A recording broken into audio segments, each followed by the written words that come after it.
Saya cari terus apa Tuhan yang harus saya menyampaikan.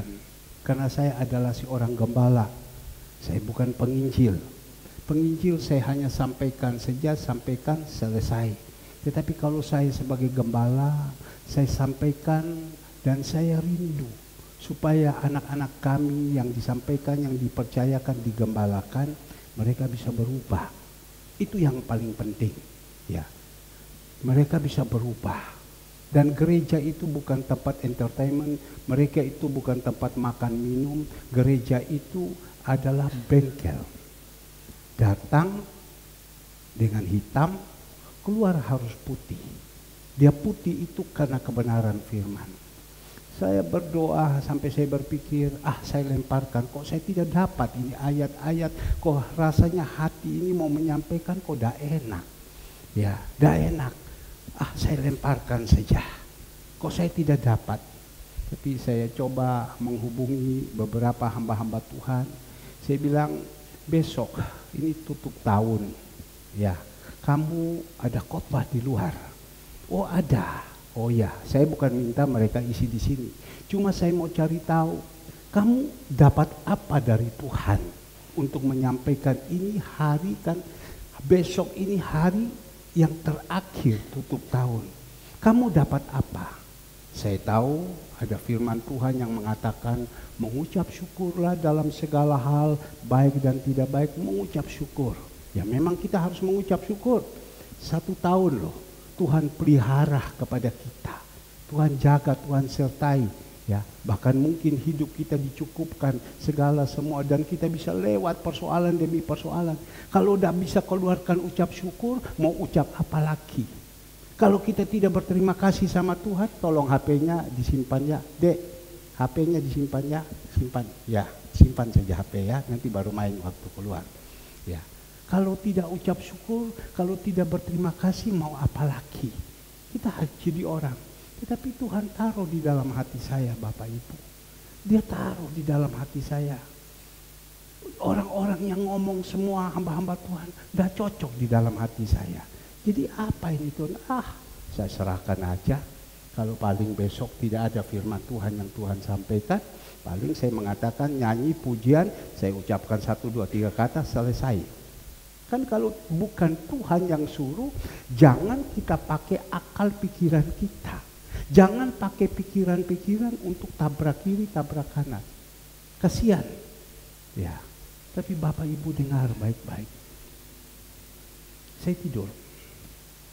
Kurang lebih jam 12, setengah 12, saya turun kembali, saya berdoa. Saya menyembah, berdoa, selesai semua. Udah dapat apa? Saya tidur sudah. Saya tidur Bapak Ibu kurang lebih setengah 4. Tuhan kasih mimpi saya. Dan saya terlalu yakin bahwa saat ini Tuhan ada di sini. Ya, saya terlalu yakin bahwa gereja ini adalah kehendak Tuhan. Tuhan kasih mimpi saya. Bahkan juga seolah-olah dia berbicara kepada saya. Engkau sebagai gembala, engkau memimpin jemaat-jemaat ini selama 1 tahun. Bagaimana mereka? Pertumbuhan rohani mereka bagaimana? Apakah masih tetap hidup di dalam kedagingan atau masih tetap hidup di dalam roh? Tuhan ambil langsung Galatia 5 ayat 19. Masih hidup di dalam kedagingan atau di dalam roh? Suruh jemaat renungkan baik-baik. Dan saya juga perlu renungkan. Hidup di dalam kedagingan atau hidup di dalam roh? Ya. Tuhan, saya cukup strength. Saya cukup keras. Saya sebagai gembala, saya rindu agar supaya jemaat-jemaat ini bertumbuh. Ya, saya tahu jemaat ini sekarang ini hidupnya di dalam apa? Kedagingan atau di dalam roh? Saya tahu, bukan tidak tahu. Ya, saya tahu. Saya Tuhan taruhkan sama saya satu marifat. Saya cukup strike.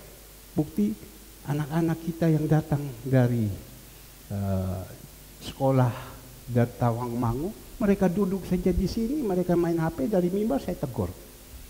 Karena saya merasakan betul bukan domba saya. Saya merasakan mereka datang ke gereja, mereka harus punya aturan. Ya, saya tegur. Ya, kalau orang lain dia masak bodoh, tapi saya tegur karena saya rindu juga. Karena firman Tuhan bilang kalau ada orang yang tidak digembalakan, engkau bawakan mereka gembalakan masuk di kawanan anak domba. Saya, di dalam mereka ini tumbuh, ada kedagingan, tumbuh dalam daging atau tumbuh dalam roh. Ya. Kalau mereka tumbuh di dalam daging, ya kehidupan mereka akhirnya ya begitu. Waktu mereka pulang, ya akhirnya di atas tidak ada tempat. Tapi kalau mereka tumbuh di dalam roh, kehidupan mereka itu pasti penuh kasih. Dan akhirnya, endingnya di atas, yang mereka mendapatkan kekal. Bapak Ibu ingat, saya berbicara di dalam Natal, pada waktu saya pergi ke gereja Bukit Zaitun, gembala ini berbicara, percaya kepada Tuhan Yesus, dan ada satu perubahan dalam hidup kita, hidup baru, surga kekal itu kita dapat, itu kekal. Tapi kalau seumpama kita percaya Tuhan Yesus, tidak siap minyak dalam hidup kita, jadi Kristen KTP, neraka kekal itu kita milik. Saat-saat ini akhir zaman, berapa banyak anak-anak Tuhan mereka menjadi Kristen KTP.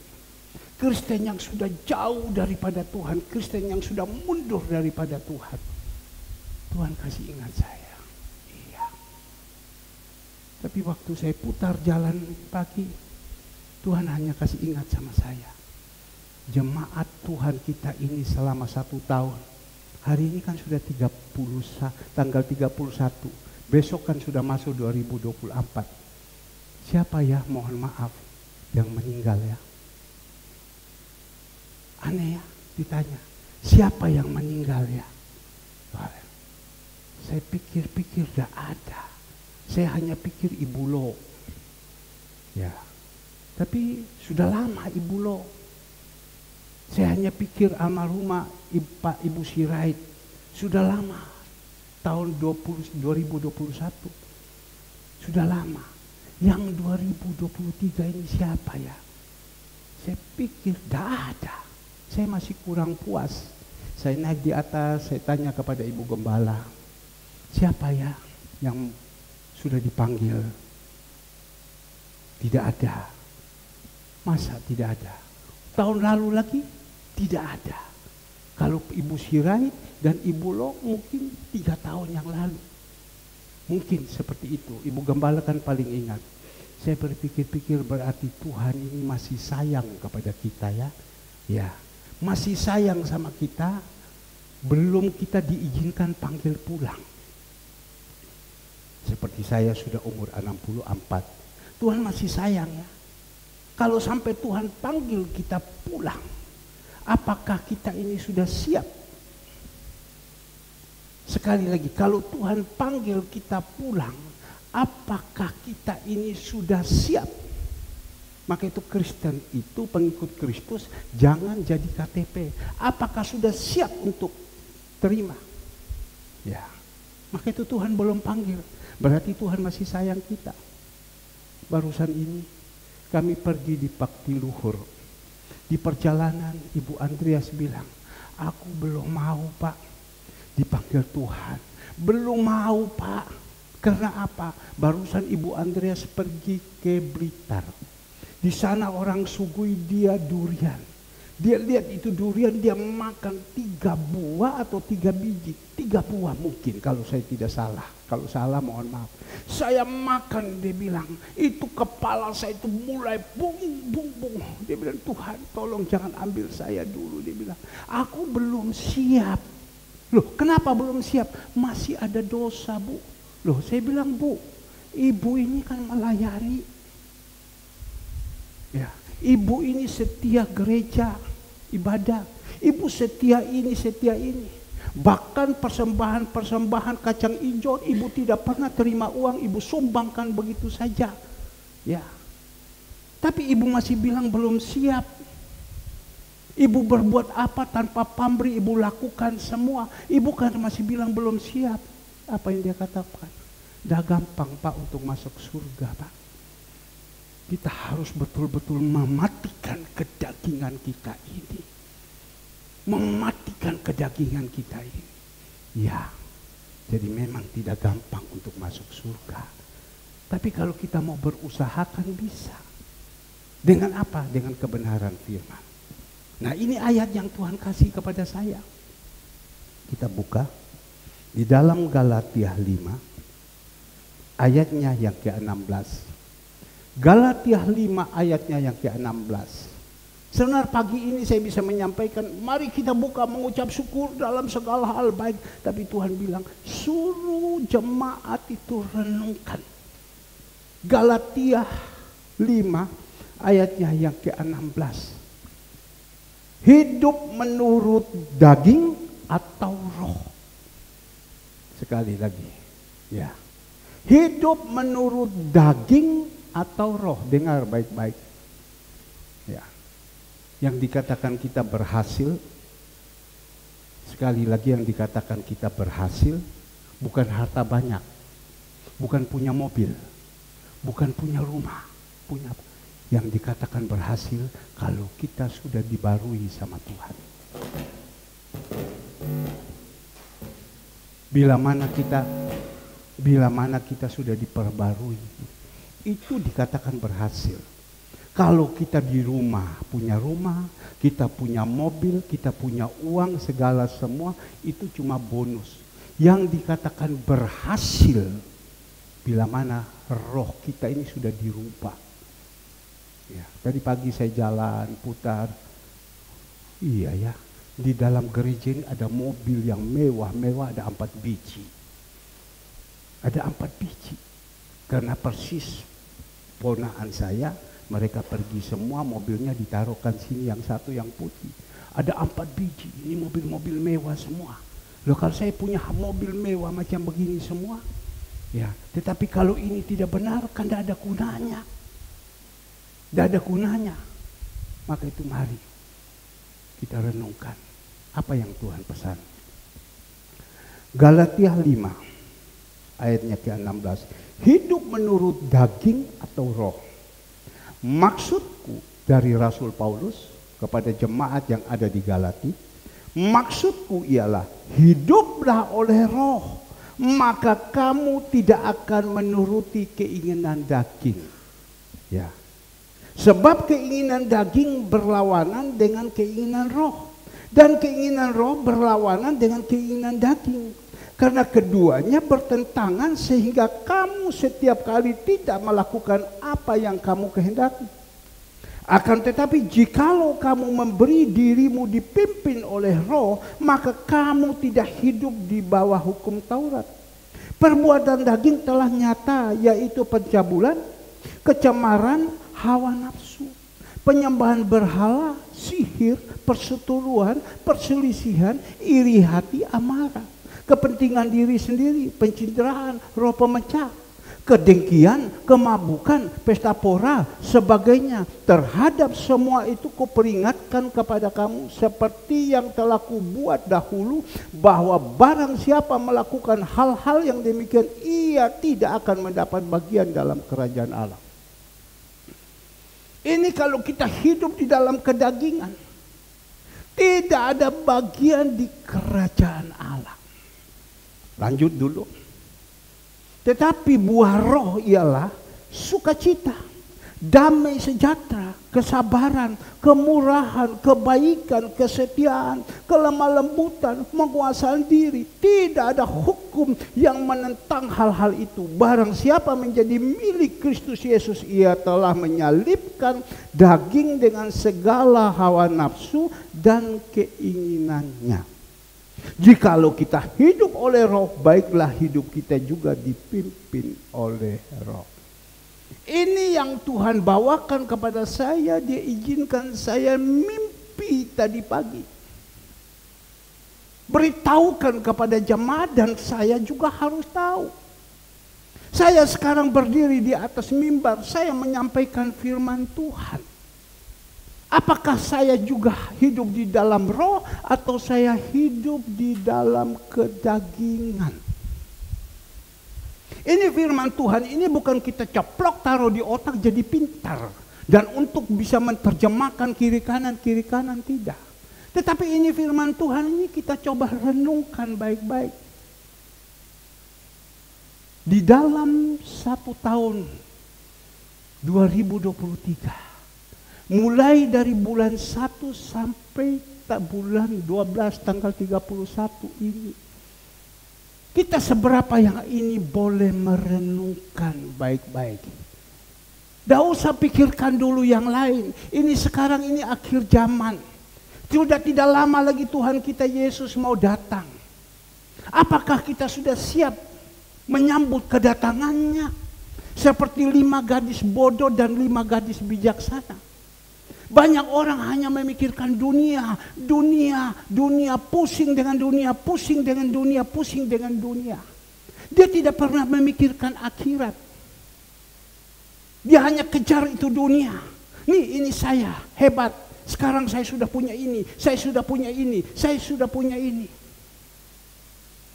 Ini loh, saya ternama, ini loh, ini. Ini sekarang dosa akhir zaman seperti ini. Tapi Tuhan kasih mimpi sama saya tadi pagi. Saya ini bukan penginjil. Saya ini gembala. Saya hanya inginkan agar supaya yang Tuhan percayakan kepada saya, domba-domba ini yang digembalakan, saya bisa jadikan mereka kambing dirubah jadi domba. Saya tahu banyak. Mulai 25 tahun saya melayani. Banyak jemaat-jemaat Tuhan yang ada di sini yang Tuhan percayakan saya bimbing. Awalnya mereka itu mohon maaf jadi kambing betul-betul, tapi berubah menjadi domba. Berubah jadi domba. Kalau orang sudah jadi domba, pasti Tuhan senang. Tuhan sayang. Tapi justru menjadi domba, dia sudah lain cara berpikirnya. Sehingga kembali lagi kepada dunia yang lama. Nah, inilah Bapak Ibu yang dikasihi Tuhan. Jadi kita boleh merenungkan. Seperti apa yang dikatakan. Yang dahulu menjadi yang ke belakang. Ini akhir zaman. Yang dahulu menjadi yang ke belakang. Yang ke belakang ini menjadi dahulu. Lebih baik jangan kita bertobat dahulu dong. Bertobat dahulu, lama-lama sudah gini, kita akan jadi ke belakang. Yang ke belakang yang baru bertobat, yang mula-mula naik lagi. Yang ke belakang ini susah. Tetapi yang Tuhan minta, kalau bisa yang dahulu pertahankan terus seperti Rasul Paulus sampai akhir.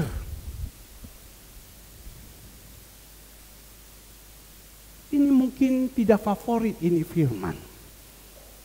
Tetapi saya sangat yakin. Tuhan itu sayang sehingga Tuhan izinkan saya mimpi. Dan ayatnya sekali dikasih. Maka itu pagi hari ini. Bisa kita merenungkan dulu. Pak, hidup di dalam kedagingan. Kalau orang yang hidup dalam kedagingan kadang tidak jujur pembicaraannya. Ya, karena apa? Dia takut, gengsinya turun. Dia tidak jujur. Itu hidup dalam kedagingan. Padahal Tuhan mengatakan apa yang dikatakan ya, tidak dikatakan tidak. Tapi kalau kita hidup di dalam kedagingan, kita tidak jujur.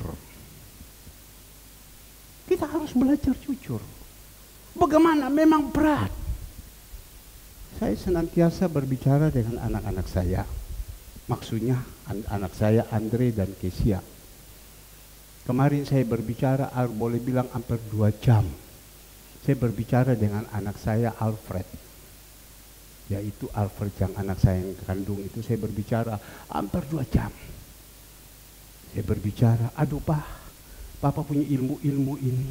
Saya bilang datang, ambil sama Papa sini. Saya ajarkan kepada mereka. Ya, Saya bilang, kamu harus jujur.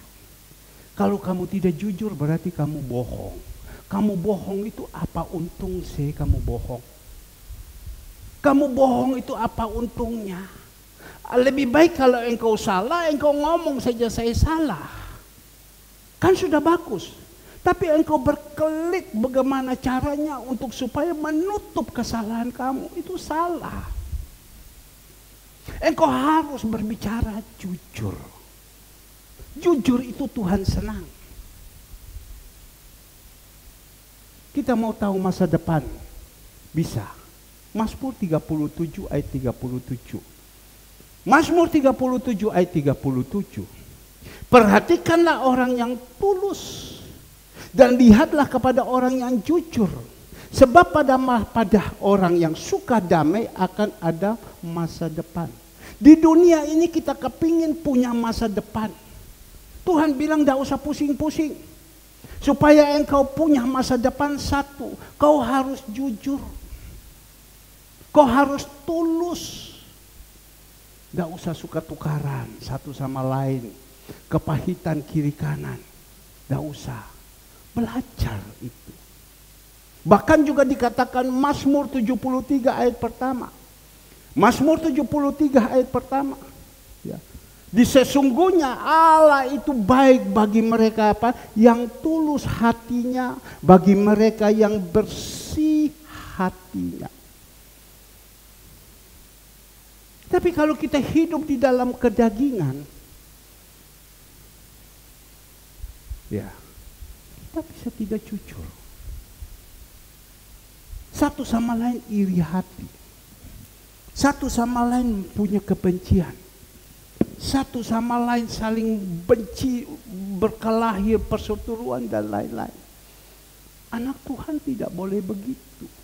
Satu sama lain benci. Tadi malam saya ditelepon oleh seseorang.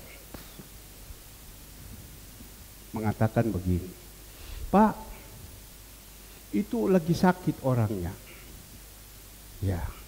Bukan, lagi sakit. Oh, sakit. Aduh, kasihan. Coba saya telepon dia. Loh, dari mana kamu tahu? Saya dapat telepon dari si A ini. Katanya, lapor bahwa si A ini sakit. Ya kalau begitu memang dia sakit. Kamu telepon Pak Herman. Dah, aku dah gelem telepon sama Pak Herman. Dah mau telepon sama Pak Herman. Itu jemaat loh. Aku dah mau telepon sama Pak Herman. Ya, dah mau. Kenapa? Itu dia sakit itu karena gara-gara gereja. Suruh dia masak. Jadi dia capek karena gereja. Saya bilang karena saya punya kasih. Dengar baik-baik. Saya punya kasih. Tuhan pakai sama saya memberi makan kepada orang panti asuhan, panti werda dan lain-lain. Jadi saya suruh kepada mereka masak. Saya suruh sama mereka masak. Saya tidak cuma-cumakan. Tapi saya bayar sama mereka. Karena saya tidak mau mereka mendapatkan kerja, tidak mendapatkan hasil. Saya bayar, saya bilang. Ya, daripada dia duduk pelongo di rumah tidak dapat apa-apa, saya bayar. Ya, ini loh bayarnya. Saya bilang. Zaman sekarang mana bisa dapat seperti ini. Jadi masih katakan. Karena apa? Karena gereja. Karena Pak Herman. Itu karena apa? Karena ada kebencian di dalam hatinya. Ini orang hidup di dalam kedagingan. Karena ada kebencian dalam hatinya. Bapak Ibu berdiri seperti saya begini. Sudah hampir 2 tahun sudah. Menurut Pak Daniel hitung. Bukan 2 tahun, 2 bulan, 2 tahun. Memberikan makan kepada orang-orang. Itu kalau bukan Tuhan tidak mau. Pak Daniel hitung 2 tahun. Kurang lebih uang itu yang keluarkan 600 lebih juta. Mana ada orang sebodoh ini mau keluarkan uang 600 lebih juta. 600 lebih juta. Mana ada orang mau? Tapi karena kita ini hidup di dalam roh, ada buah-buah roh dalam hidup kita, maka itu kita punya kasih. Maka itu kita punya kasih. Dapur-dapur ini dikerjakan, ya, boleh bilang 1 tahun 8 bulan. Dapur-dapur mereka kerja. Selesai kerja pung bayar, selesai kerja pung bayar, selesai kerja pung bayar. Berarti Tuhan itu baik memperkerjakan kepada dapur-dapur. Maka dapur-dapur juga harus mengucap syukur kepada Tuhan. Selama 1 tahun 8 bulan, dapur-dapur diizinkan bekerja. Kerja tidak cuma-cuma, dapat pung bayar, dapat pung bayar. Tidak ada uang, saya boleh berlutut sama Tuhan, minta uang sama Tuhan, dapat. Tapi bisa mengeluarkan kata begitu. Tapi saya tahu ini karena apa? Karena rohaninya tidak bagus. Karena rohaninya tidak bagus. Maka itu di dalam tahun 2024 semua urusan panti diambil alih sama gereja. Ya. Kenapa Pak? Iya, Tuhan suruh ambil alih semua kepada dari gereja. Gereja yang support semua. Maka itu saya bilang, Tuhan, saya beli ini mobil 1 untuk mengantarkan semua itu. Ya. Mungkin kalau kita masih hidup dalam kedagingan, pasti kita timbul satu kepahitan. Kalau kita tidak dapat, Tuhan hanya taruh ingat. 1 tahun 8 bulan diberikan kerjaan. Ya, kita sebenarnya harus bersyukur. Kalau kita orang yang terbuka pikiran harus bersyukur. 1 tahun 8 bulan. Ya, betul Bu Retno ya? 1 tahun Bu Retno 1 8 bulan. Enak ya kalau dapat kerjaan itu Bu ya. Bu tugas di sini, Bu tugas di sini, selesai, shalom tok lunas. Shalom tok lunas. Enak ya, 1 tahun 8 bulan. Ibu seorang ekonomi, pulang tolong ditotal. Berapa semua selama 1 tahun 8 bulan dari Tuhan Yesus kirimkan dana itu. Berapa keuntungan. Tuhan itu baik. Tuhan tidak mungkin kasih sama kita kerja pakpo, hanya begitu saja. Maka itu pagi hari ini kita boleh merenungkan baik-baik.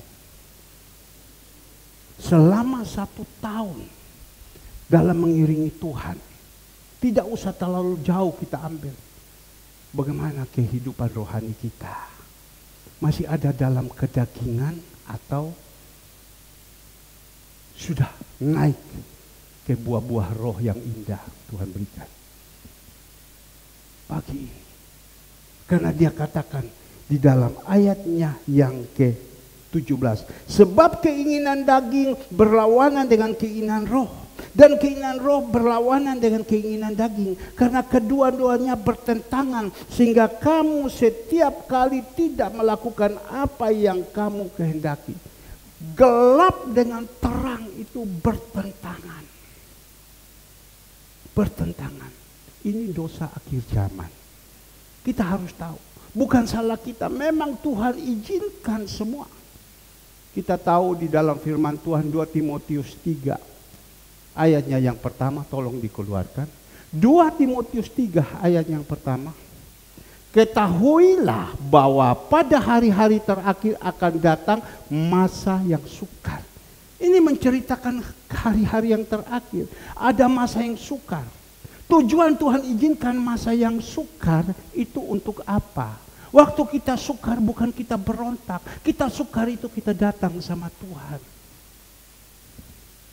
Ini ke depan 2024 gelap loh di depan. Tujuannya apa? Supaya kita datang sama Tuhan. Kita cari kepada Tuhan. Minta tolong sama Tuhan. Karena apa? Di dalam ayatnya yang kedua. Ini dosa akhir zaman. Manusia akan mencintai diri sendiri. Dan menjadi hamba uang. Mereka akan membual, menyombongkan diri. Mereka akan menjadi pemfitnah. Mereka akan berontak terhadap orang tua. Dan tidak tahu berterima kasih. Tidak memperdulikan agama. Lanjut ayatnya yang ketiga.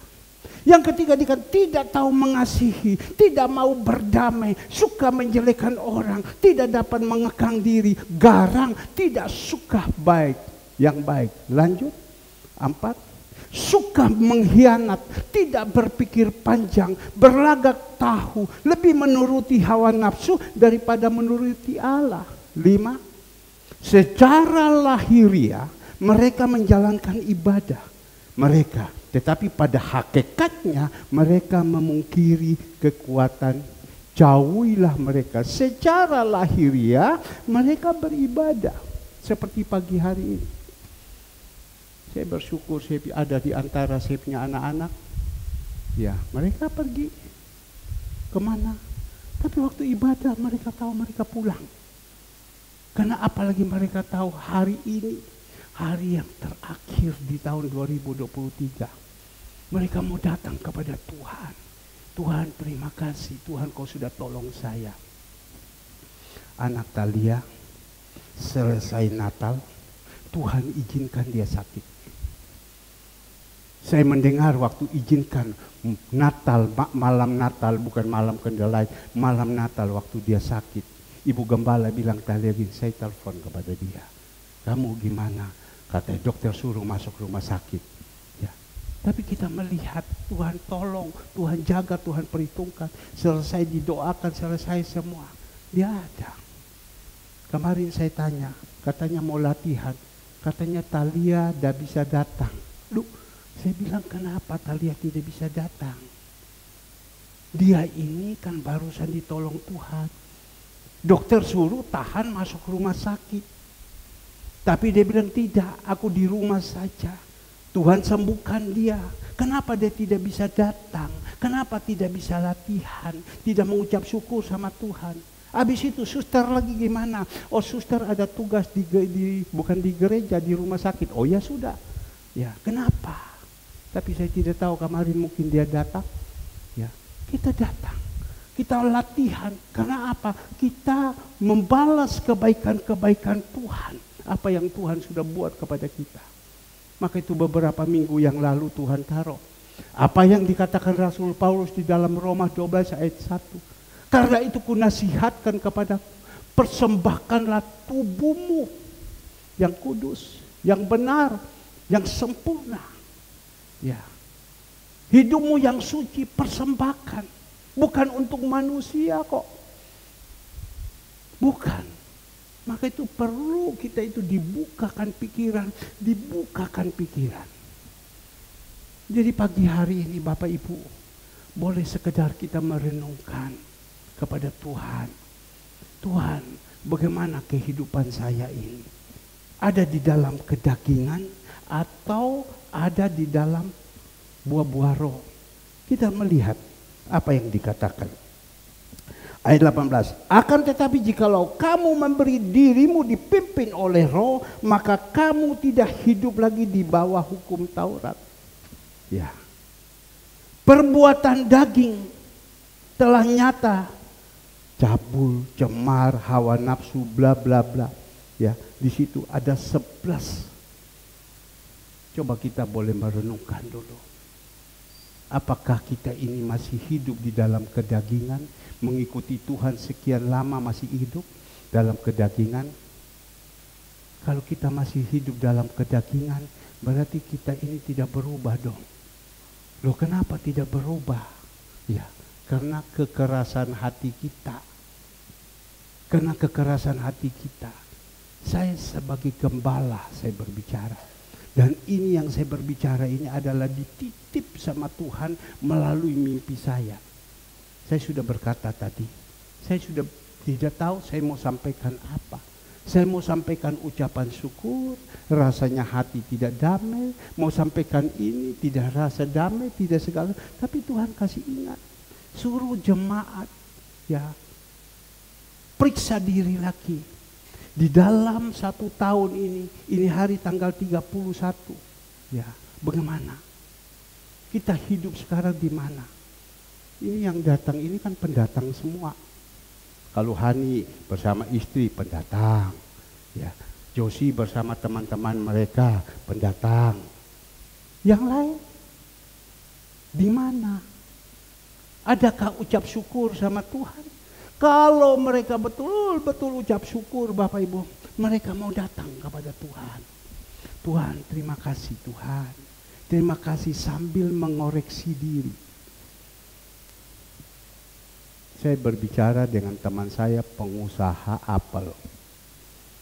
Om, tanggal 1 saya dimintakan rapat dengan orang Singapura. Mau berbicara tentang apel ini dan akan kami ekspor. Tapi orang Singapura minta tanggal 1, saya bilang tidak bisa. Saya batalkan semua. Kalau minta tanggal 1, ini tidak apa-apa. Saya minta tanggal 3, kita ketemu di Bali, karena mintanya di Bali. Loh kenapa kalau tanggal 1? Udah bisa. Saya harus tutup tahun itu, saya harus ikut ibadah 31. Buka tahun itu, tolong.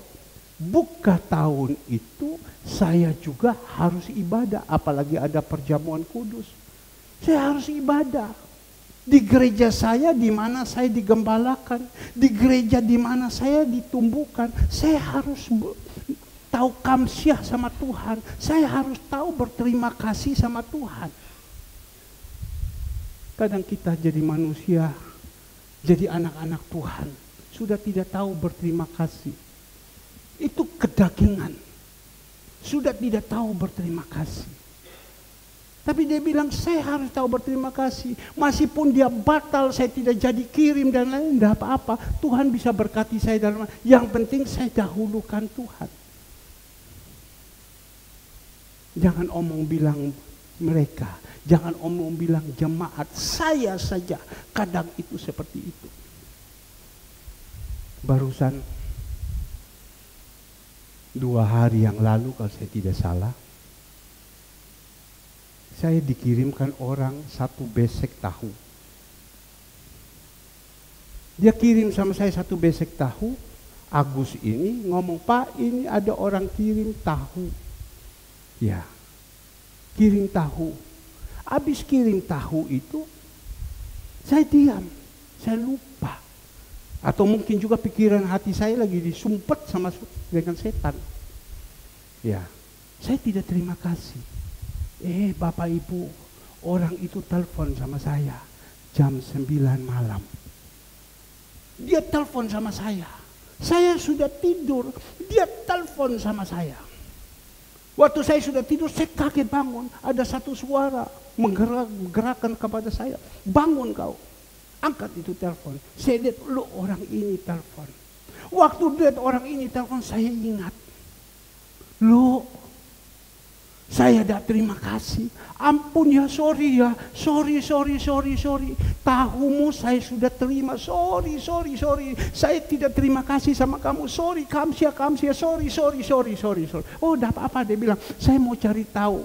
Apakah saya kirim ini tahu sudah sampai apa tidak? Gojek sudah sampaikan apa tidak? Oh, sudah. Sorry. Saya dah tahu diri. Saya orang sudah buat sama saya, orang kirim, saya tidak berterima kasih. Langsung besok pagi-pagi, saya ngomong Ibu Gembala, itu loh ada kirim tahu. Sekarang kau balas kembali, ucapkan terima kasih. Ibu Gembala langsung jawab. Kadang kita manusia tidak tahu berterima kasih. Sesama manusia tidak tahu berterima kasih, apalagi sama Tuhan yang kita tidak lihat. 1 tahun loh Tuhan pelihara kita. 1 tahun loh Tuhan pelihara kita. Dia jaga kita, dia lindungi kita, dia sertai kita. Dan dia tahu kalau kita itu pulang, neraka kekal miliknya kita. Atau dia tahu kalau kita pulang itu surga, dia tahu. Dia tahu semua.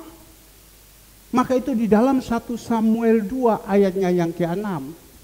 1 Samuel 2 ayatnya yang ke-6, kita melihat di sini, Tuhan mematikan dan menghidupkan. Ia menurunkan ke dalam dunia orang mati dan mengangkat dari sana. Ketujuh, Tuhan membuat kita miskin dan membuat kita kaya. Ia merendahkan dan meninggikan juga. Itu semua dari Tuhan. Kalau bukan Tuhan, tidak mungkin. Dia yang mematikan kita, dia yang menghidupkan kita. Dia tahu. Dia itu baik. Tadi pagi Tuhan hanya ingatkan kepada saya. Belum ada ya yang meninggal ya. Tidak berharap. Tidak berharap. Tapi Tuhan tahu. Kalau orang ini saya panggil karena masih hidup dalam kedagingan, ini pasti neraka kekal. Udah enak loh neraka kekal. Kemarin kami pergi di Bakti Luhur, panas loh, Bu. Panas di sana. Ibu Andreas bilang, waduh panas udara panas. Saya juga dah kuat, gerah saya. Saya bilang, Bu Andreas, ini di sini panas saja kita dah kuat, apalagi di neraka kekal. Dia yang mengizinkan kita meninggal, dia yang menginjilkan kita sehat. Jadi semua itu Tuhan. Bahkan dia yang kasih kita kaya, dia yang kasih kita miskin. Saya bersyukur, Tuhan itu baik. Dia melihat kesetiaan orang. Ada di antara jemaat dulu pertama, Tuhan izinkan. Dia tinggal di satu tempat yang kecil. Di daerah Perak, kecil saja. Tetapi dia jalan dengan ucapan syukur, dia jalan dengan ucapan syukur, dia jalan dengan ucapan syukur. Tuhan perhitungkan dia dari tempat yang kecil. Tuhan izinkan dia tempatnya rumah yang besar. Sekarang mereka tinggal rumah yang besar. Oh, saya bilang, Tuhan yang izinkan. Sekarang mereka bisa tinggal rumah yang besar. Dulu mereka tinggal yang kecil. Masuk di dalam. Tapi Tuhan yang membuat bisa langsung tinggal di rumah yang besar. Itu Tuhan. Kami bisa ada di sini kalau bukan Tuhan nonsen. Uang bagaimana? Uang makan saja tidak ada, pegang uang 5.000 kok ambil alih gereja ini. Kan tidak masuk akal dengan uang ratusan juta pada waktu itu 1998 atau tahun 2000. Itu uang besar. Uang kita saja makan tidak ada, tetapi Tuhan yang siapkan. Kita harus tahu. Tuhan yang izinkan kita direndahkan. Kita kalau tidak dianggap orang, ya itu kita direndahkan. Tidak apa-apa. Kalau kita dosa direndahkan, kita bertobat. Tetapi kalau kita ada dalam kebenaran direndahkan, itu Tuhan mau memberkati kita lagi. Tuhan yang mengizinkan kita direndahkan dan Tuhan yang mengizinkan kita dinaikkan.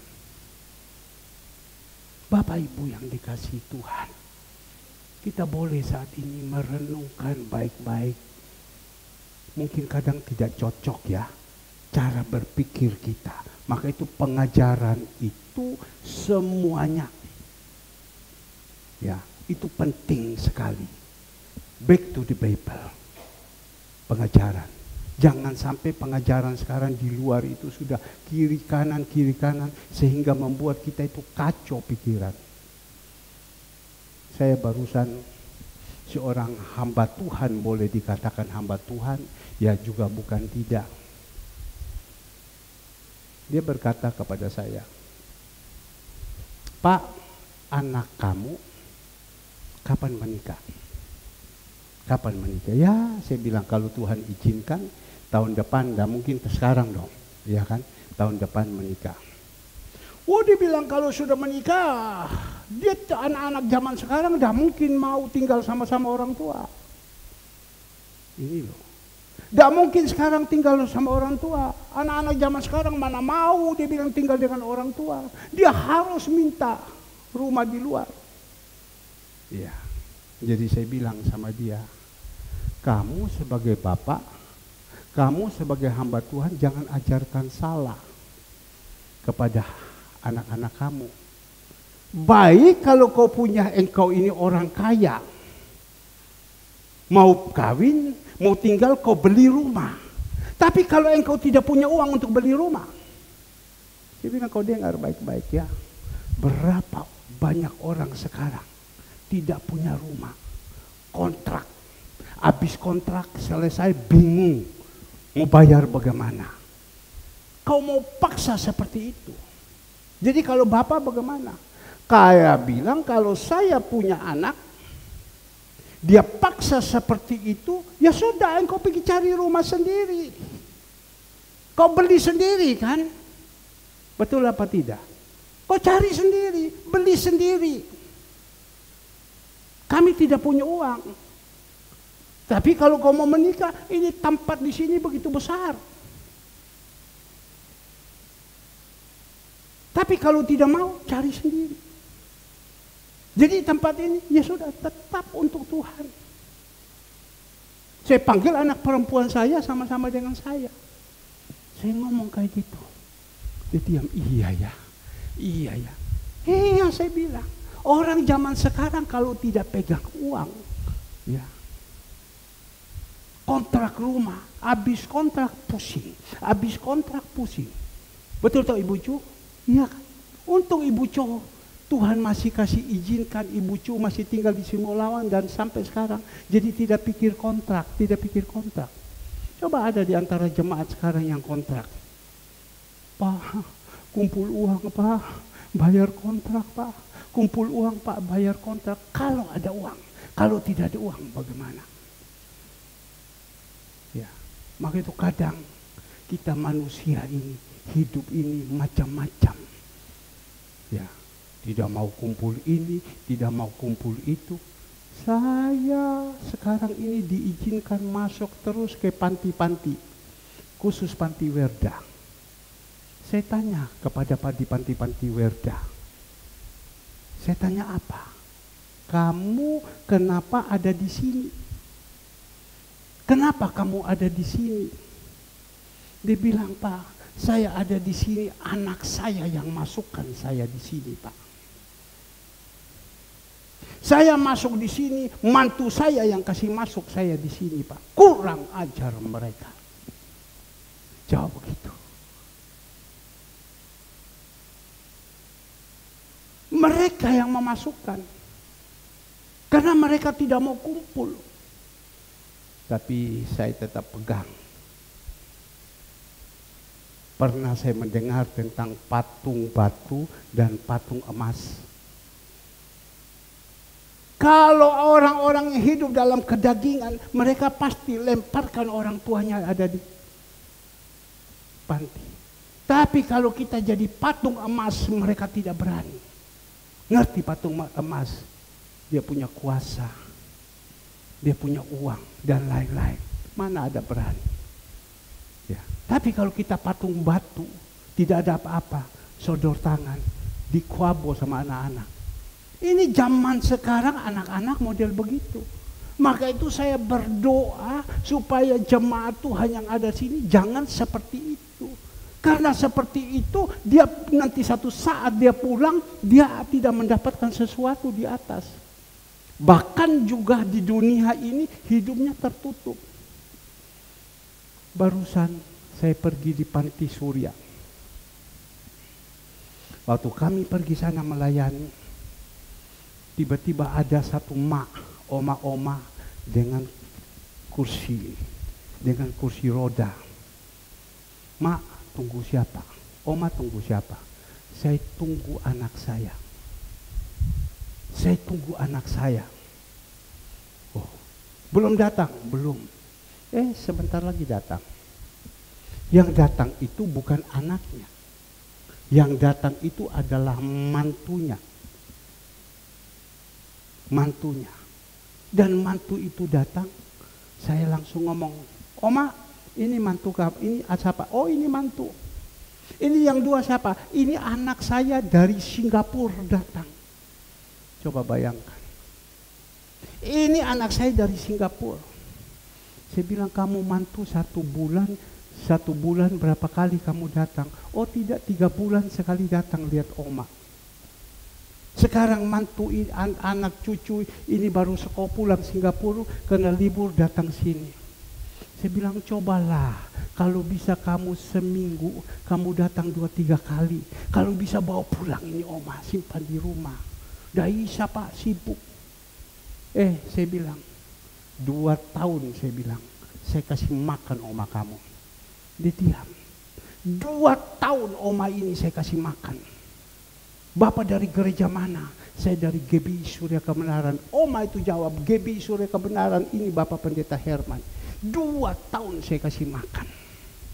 Yang bukan siapa-siapa.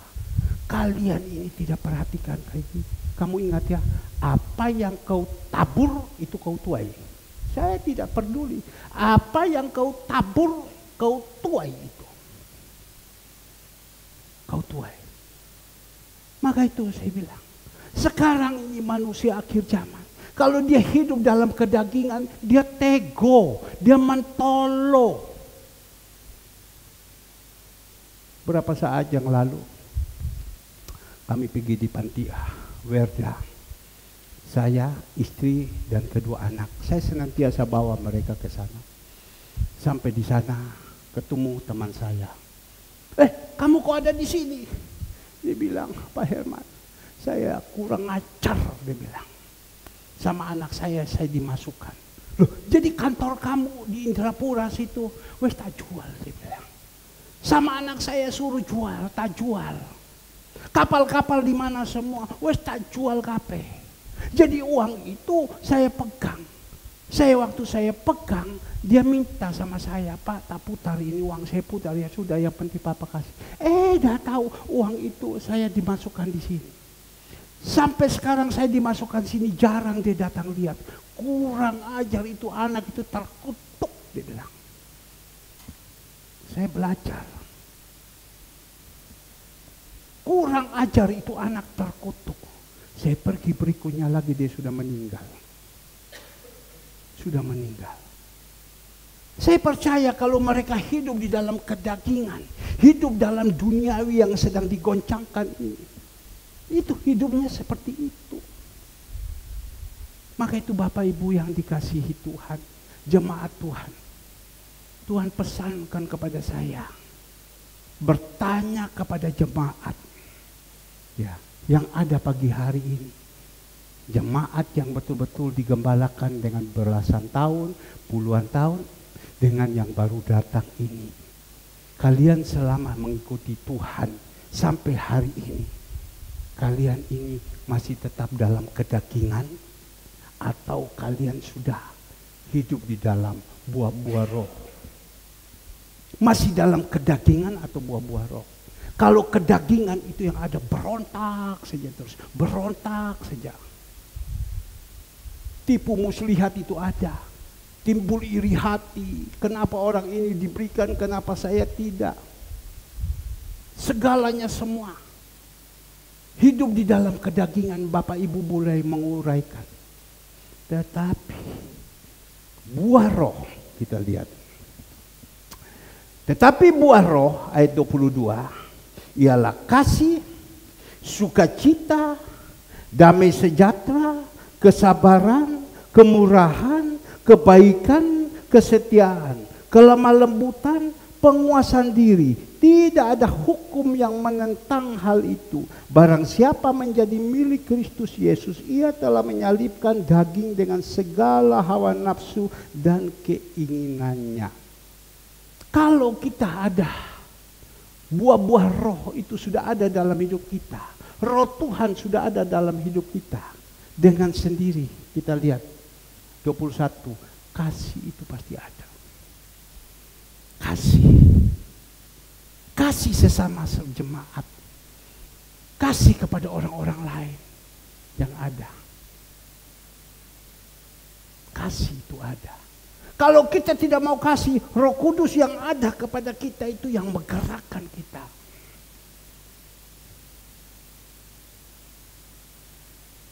Saya bilang sama Ibu Gembala, saya bilang hari ini, pagi-pagi Tuhan Roh Kudus sudah ingatkan saya. Hari ini biasanya pagi sore ada makanan untuk kasihkan kepada orang-orang tua ini. Tapi tidak, ini hari tidak ada.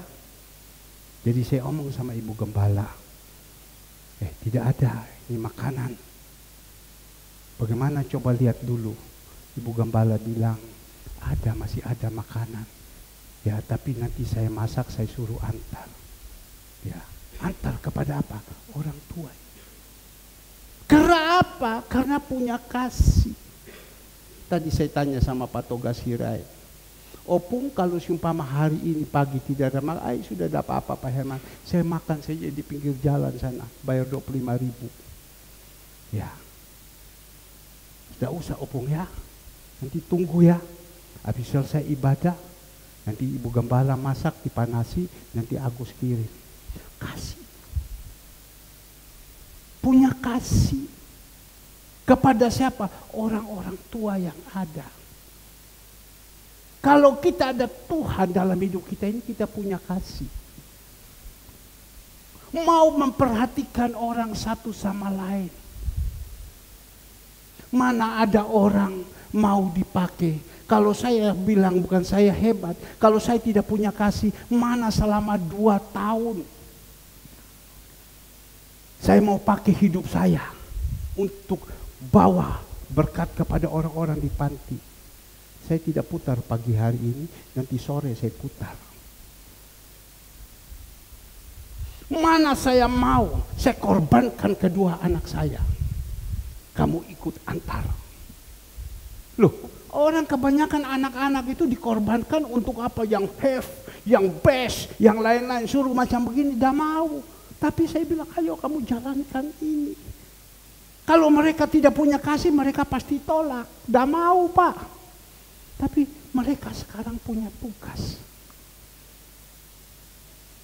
untuk mendidik anak-anak saya. Makanya saya bilang panti-panti, dapur-dapur yang ada, mohon maaf, untuk tahun depan, ya semua untuk kirim ke dapur, ke panti-panti digerakkan dari gereja.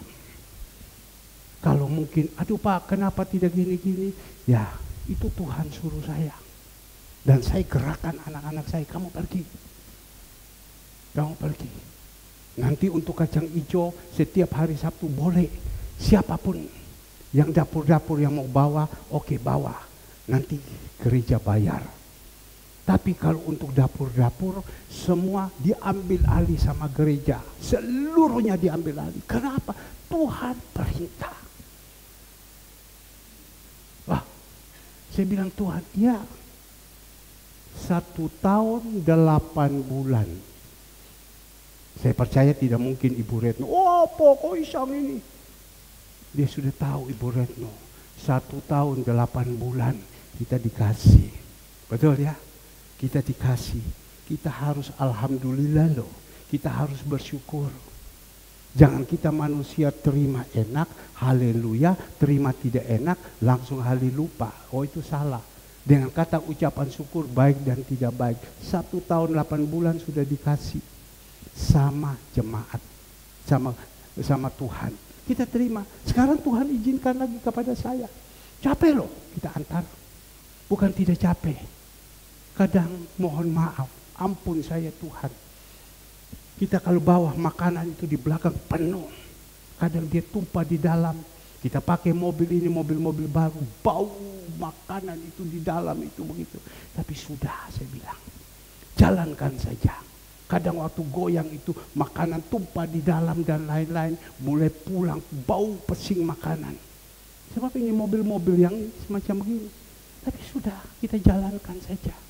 Tuhan perintah apa saya nurut, meskipun risikonya besar.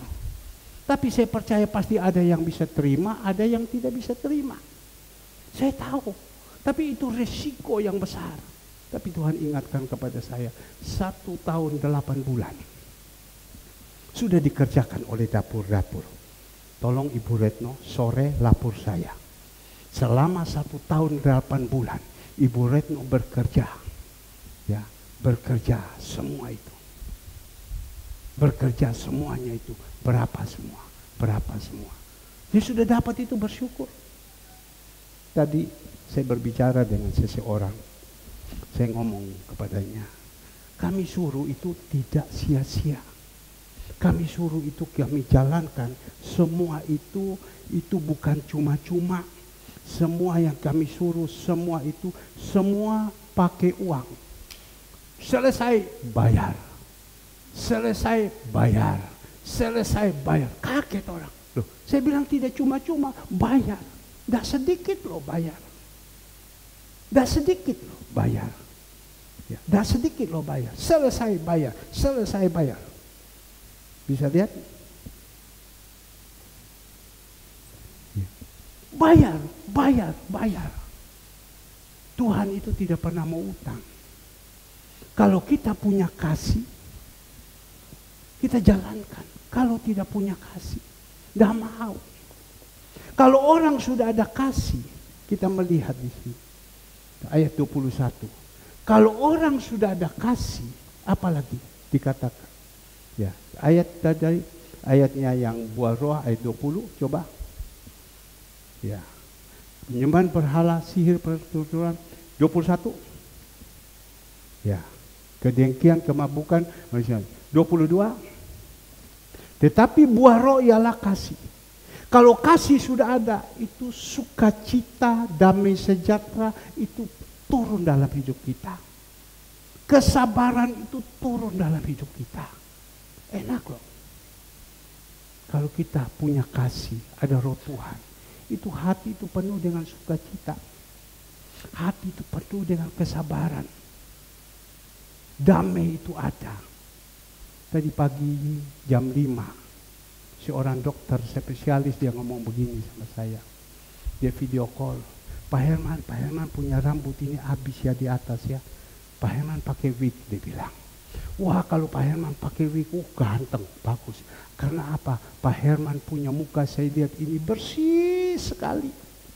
Ya, dah keriput-keriput, bersih sekali. Saya tanya sama dia, kenapa bisa bersih muka saya? Karena damai kok tiap hari. Memang. Saya ini setiap hari yang saya terima damai, damai, damai. Ada uang baik, tidak ada uang baik. Coba bayangkan, ada uang baik, tidak ada uang baik. Bapak Ibu jangan berpikir saya ini banyak uang.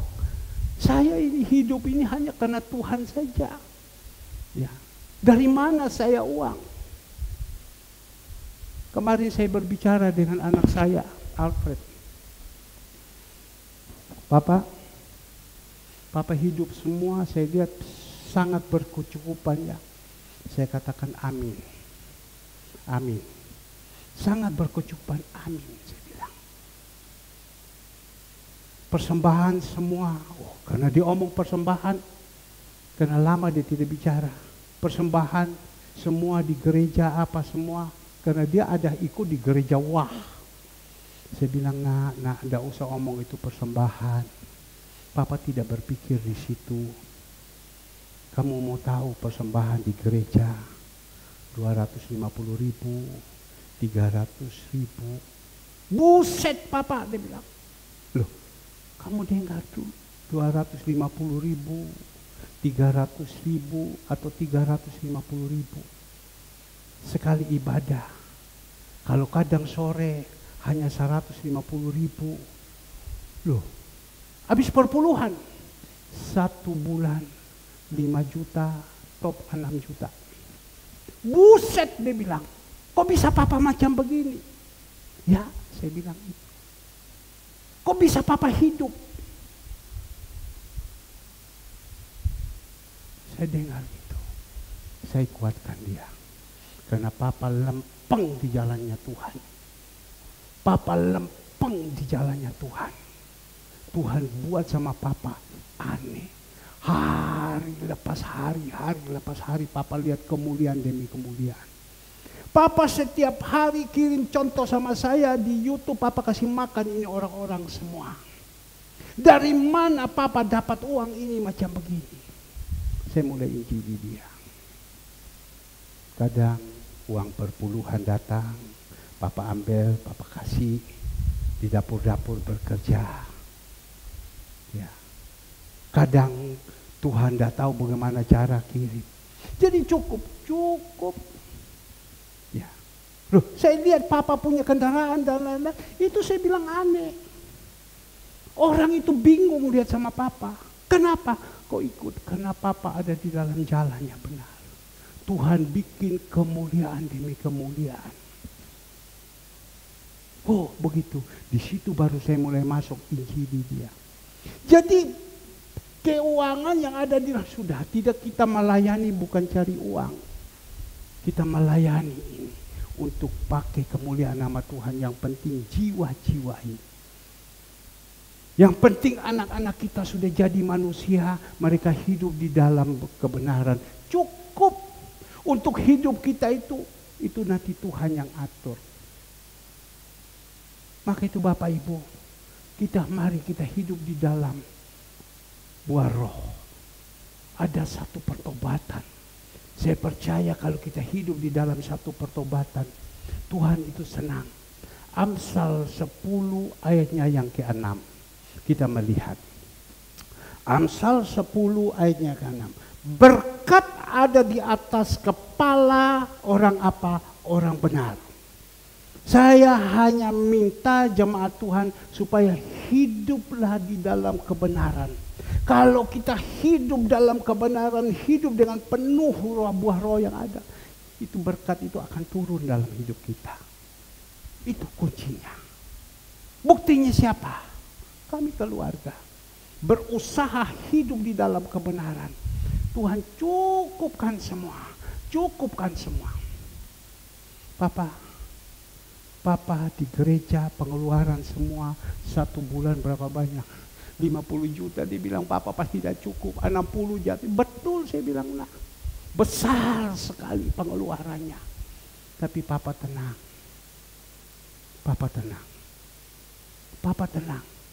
Berharap sama Tuhan, biar Tuhan yang tolong. Nah, akhirnya di dalam ibadah ini tentang tadi kasih. Kalau kita punya kasih, mari kita berbuat yang baik. Kemarin Bu Andreas ngomong sama saya, Pak, bagaimana tutup tahun ini kita bisa berikan apa Pak untuk jemaat? Kamu buat saja. Omong sama jemaat semua. Kalau jemaat mau lakukan, jalankan. Kalau tidak, saya. Seperti Natal. Bicara saja. Jadi orang-orang tertentu saya sudah hubungi mereka dan lain-lain. Oke. Nanti malam selesai ibadah tutup tahun, kita ada ramah-tamah di belakang. Siap. Tapi Tuhan taruh di dalam hati saya. Turunkan kelapa itu. 100 biji turunkan kelapa. Sebab kelapa ini dia tumbuh di rumah Tuhan.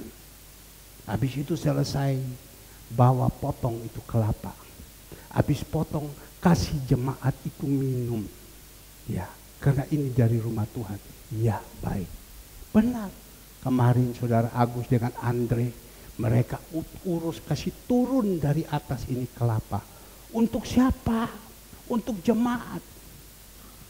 Nyok, kamu udah ikut Papa olahraga? Tidak Pak, aku mau kasih turun dengan Agus, kasih turun kelapa. Naik itu kelapa di atas, baru kasih turun. Dan itu kelapa kurang lebih mungkin sekarang ada 8, turun dari atas mungkin 10 yang pecah. Tapi ada 80 ada di dalam tangan jemaat yang mengolah ini. Maka itu saya bilang, jangan kamu kasih sirup ya. Ini kelapa dari Tuhan. Kelapa ini manis, sakit gula pun juga minum tidak apa-apa. Ya. Dan sebentar kita akan sama-sama ramah-tamah. Saya sudah pesan anak-anak yang lain supaya ikut ambil bagian. Ya, kita ikut ambil bagian supaya bisa memberkati kepada kalau kita punya kasih. Tapi kalau kita tidak punya kasih ya kita diam-diam saja. Mau apa lagi? Yang penting kita datang, kita goyang mulut. Tetapi kalau kita punya kasih, kita jalan. Tapi kalau tidak punya uang, bagaimana Pak? Ya sudah, mau bagaimana? Datang saja. Ya, datang saja sebentar ibadah tutup tahun, mengucap syukur sama Tuhan. Sesudah itu kita mari berkeluarga di belakang. Satu sama lain saling memaafkan. Dan hari Minggu, Senin, tanggal 1 jam 7 pagi. Ingat, ada ibadah buka tahun. Itu penting sekali. Ada tutup, terima kasih sama Tuhan, ada buka, menyerahkan hidup ini. Dan sekalian ada perjamuan kudus. Kita datang dengan hati yang benar. Saya percaya kita datang dengan hati yang benar. Kita memohon kepada Tuhan, berdoa, Tuhan pasti buka jalan. Tapi kalau kita datang dengan hati yang tidak benar, percuma, tidak ada gunanya. Kita teriak apapun, tidak dapat apa-apa. Maka itu Tuhan izinkan hari ini, tanya. Kita boleh merenungkan sejenak, apakah kita ini sekarang sudah berubah menjadi orang yang pimpin dalam roh atau tidak. Kalau tidak, ya percuma, tidak ada gunanya. Ya, jadi saya rasa sekian. Saya minta pemusik, singer, oke, kita akan akhiri. Sebentar kita berikan persembahan, nanti sebentar mungkin